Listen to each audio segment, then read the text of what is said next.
السلام عليكم ورحمة الله وبركاته. اللهم صل وسلم وبارك على سيدنا محمد.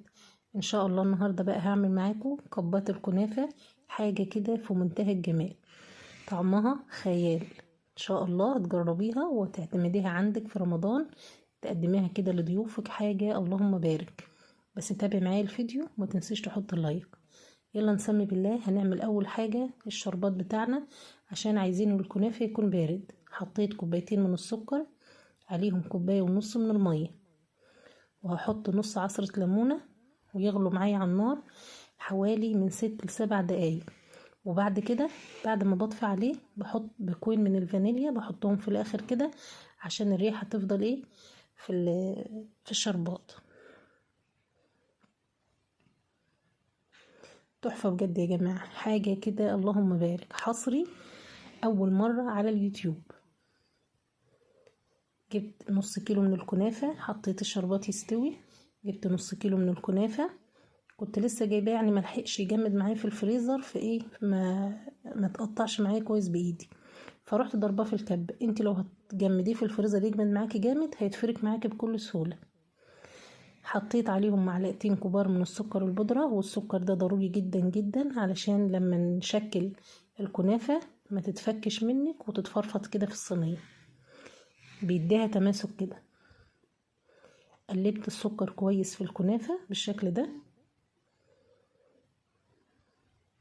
واجيب بقى معايا كوباية من السمنة. نص كيلو الكنافة بياخد ربع كيلو سمنة. دي سمنة على نباتي على سمنة بلدي مخلوطة اللي كنت عملتها معاكم. نقلب بقى كويس جدا لغاية ما نتأكد ان السمنة اتوزعت كويس في الكنافة. افركيها على ايدك كده لغاية ما تتوزع كلها زي ما انتوا شايفين كده.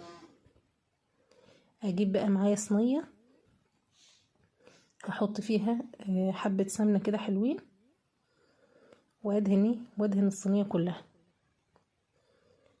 بصراحة يا جماعة طعمها وشكلها كمان تحفة بجد، تنفع معاكي في اي مناسبة تعمليها كده. مثلا اطفال هتعمليها مثلا في عيد ميلاد، الطفل من دول مثلا هيمسك الواحدة في ايده ما شاء الله. جبت بقى دي الكوباية من اللي هي الكوبايات المعيارية، احط كده اخد الكنافة واضغطها فيها بالشكل ده، هشكلها فيها يعني.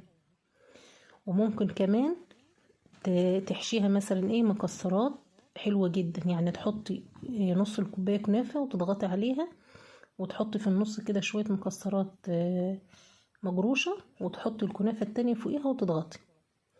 هنا اول واحدة مش هتطلع معاكي مظبوطة قوي، لان ايه الكوباية بتبقى لسه ما تغلفتش برضو بالمادة الدهنية. انت حطيها وخبطي عليها خبطتين كده هتنزل على طول. بعد كده ما شاء الله هتنزل معاكي بكل سهولة زي ما هتشوفوا دلوقتي. سهلة خالص وتشكيلها مفهوش اي تعقيدات، وما شاء الله بترمي معاكي كمية حلوة. وزي ما انت عايزة، عندك الكوبايات المعيارية، عايزة تعمليها كبيرة تعمليها صغيرة، معاكي كل المقاسات. المهم اضغطي عليها كويس عشان ايه ما تتفرفتش منك. هنا اهو خبطتين بس هتلاقيها نزلت معاكي بكل سهولة، شكلها تحفة بجد زي ما انتوا شايفين كده. هخلص بقى الكمية كلها واوريها لكم. هعمل كمان واحدة معاكم اهو، بس ما ينفعش تحشيها قشطة كدابة، يعني ما ينفعش تحشيها المهلبية اللي احنا بنعملها وبنحشيها في الصينية على بعضها دي، ما ينفعش تحطيها هنا، لان هنا ممكن احنا بنضغط عليها فممكن تطلع منك وتتحروق في الصينية، يبقى شكلها مش حلو. فانتي احسن حاجة تحشيها فيها اللي تنفع معاها المكسرات. شوفوا شكلها روعة. في الوقت ده بقى انا كنت شغلت الفرن عشان يسخن معايا كويس جدا، وادخلها في الفرن على درجة حرارة عالية لغاية ما تاخد لون من تحت كده وتحمر، وهتستوي معاكي ما تقلقيش خالص، هتستوي معاكي كويس جدا جدا من جوه. وكنت جهزت بقى عقبال ما استوت معايا، كنت جهزت كيس كريم شانتيه ضربته وعبيته في كيس وهوريهولكوا برضو. هنا بعد ما استوت معايا اهي، شوفوا شكلها روعة بجد. نجيب بقى معايا الكريمة لازم تضربيها، والمهم بعد ما تسقيها الشربات غطيها لغاية ما تبرد معاكي خالص. اوعى تحطي عليها الكريمة وهي سخنة، هتلاقي الكريمة ساحت منك. شوفي ما شاء الله، اول ما بنزل عليها بالشربات بتشربها على طول. هوزع بقى الشربات كله بالشكل ده. ويا ريت بقى لو وصلتي معايا في الفيديو لغايه هنا ما تنسينيش بقى في اللايك والشير والاشتراك في القناه، وتفعلي الجرس وتدوسي على كلمه الكل عشان يوصلك كل جديد باذن الله. ويا ريت يا جماعه فضلا وليس امرا منكم حطوا اللايك واعملوا مشاهده للقناه، يعني اسمعوا الفيديو كام دقيقه بس كده فضلا منكم يعني.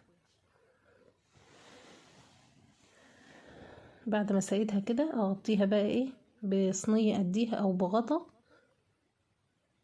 لغايه ما تهدى معايا خالص.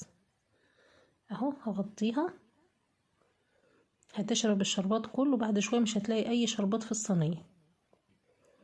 هنا بعد ما شربت الشربات هوريلكم التسويه بتاعتها من تحت، شوفوا عامله ازاي. وهفتح معاكم واحده من جوه عشان متفتكروش ان هي نيه من جوه، والله مستويه حاجه كده في منتهى الجمال، خيال بجد. شوفوا الجمال والروعه. وكل سنه وانتم طيبين، وربنا يحسن ما بين ايديكم ان شاء الله. جيت اطلعها بالشياله دي لقيتها مش محتاجه يعني ان اشيلها بحاجه.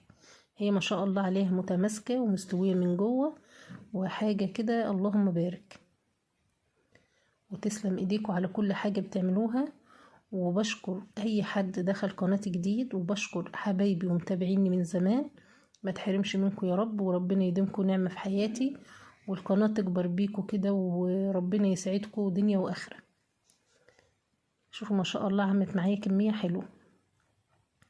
نجيب بقى هنا بعد ما بردت خالص، لازم تبرد معاكي.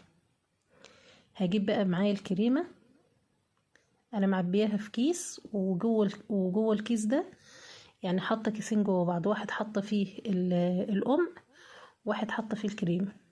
عملت وردات بالشكل ده، يعني تشكيل كده بسيط بس بيديها منظر وشكل في منتهى الجمال. هنا بقى لو عندك الكريز الاحمر هتحطي فوق كل واحده كرزيه كده. انا ما عنديش، وكان عندي فراوله فحطيت برضو. شوفوا شكلها روعه بجد، قولوا له رايكم ايه. ان شاء الله هتجربوها وهتعجبكم جدا. وزي ما انت عايزه تعملي كيلو، يبقى هتضاعفي كميه الشربات وهتضاعفي السمنه. وما شاء الله كيس كريمه واحد، يعني انا عملت الصينيه دي كلها وفاض مني كريمه كمان. يعني كيس كريمه واحد هيعمل معاكي كميه حلوه، يعمل معاكي بتاع كيلو. شوفوا الجمال والحلاوه، فيه طعام وحلاوه زي كده. ربنا يحسن ما بين ايديكم يا رب ان شاء الله. ويا رب الفيديو يكون عجبكم، واشوفكم ان شاء الله في فيديو جديد، ومع السلامه.